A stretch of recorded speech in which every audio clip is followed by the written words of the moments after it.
Justin Baldoni responds to allegations of a phony workplace culture at Wayfarer Studios. Justin Baldoni, the acclaimed actor, filmmaker, and advocate known for his work on Jane the Virgin and It Ends With Us, has recently addressed claims made by former employees about the alleged toxic positivity at his production company, Wayfarer Studios. The controversy has sparked a broader conversation about workplace culture, the fine line between positivity and toxicity, and the role of faith-based principles in professional environments. #The allegations against Wayfarer Studios. A former employee of Wayfarer Studios recently spoke out in a Los Angeles Times expose, alleging that Baldoni fostered an environment of forced positivity that many found inauthentic and overwhelming. The anonymous ex-employee recalled instances where Baldoni was seen filming himself performing charitable acts, such as giving clothes to a homeless person. It was constant positivity all the time, I would say toxic positivity, the staffer stated, adding that employees were even encouraged to sign emails with the phrase, "so much love." Another key concern raised by former employees was the increasing influence of the Baha'i faith in the company's daily operations. According to reports, some employees felt uncomfortable with the growing emphasis on spirituality in the workplace, raising concerns about potential alienation of those who did not share the same beliefs. "I'm always a little dubious of people who advertise themselves as disruptors of the status quo or quote-unquote good people," another ex-staffer stated. "It felt phony." Justin Baldoni's response.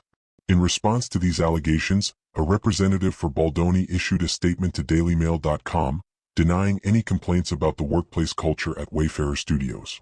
"There have never been any reported complaints regarding the workplace culture, or any communicated issues regarding the platforms or its founders," the statement read.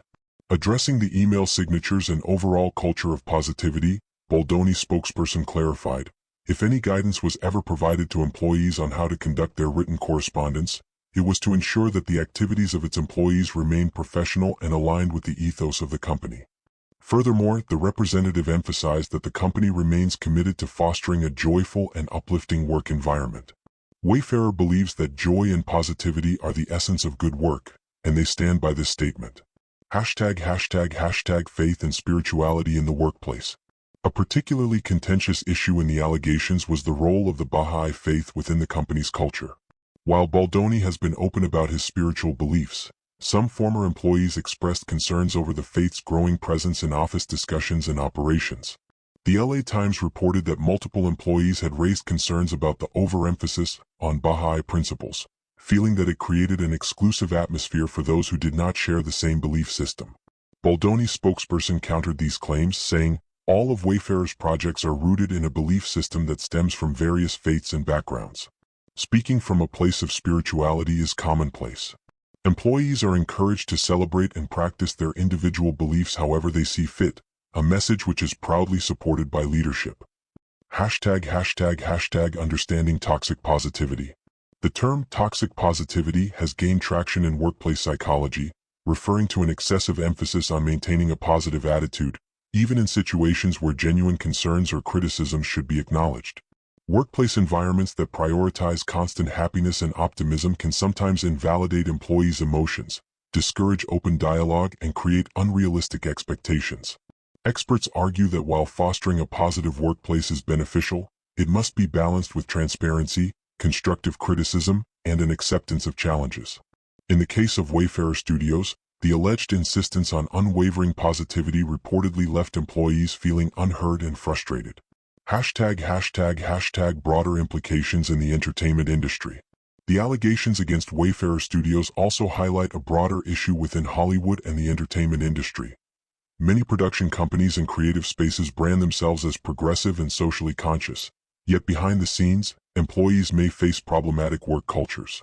This is not the first time a high-profile production company has been scrutinized for its internal work environment.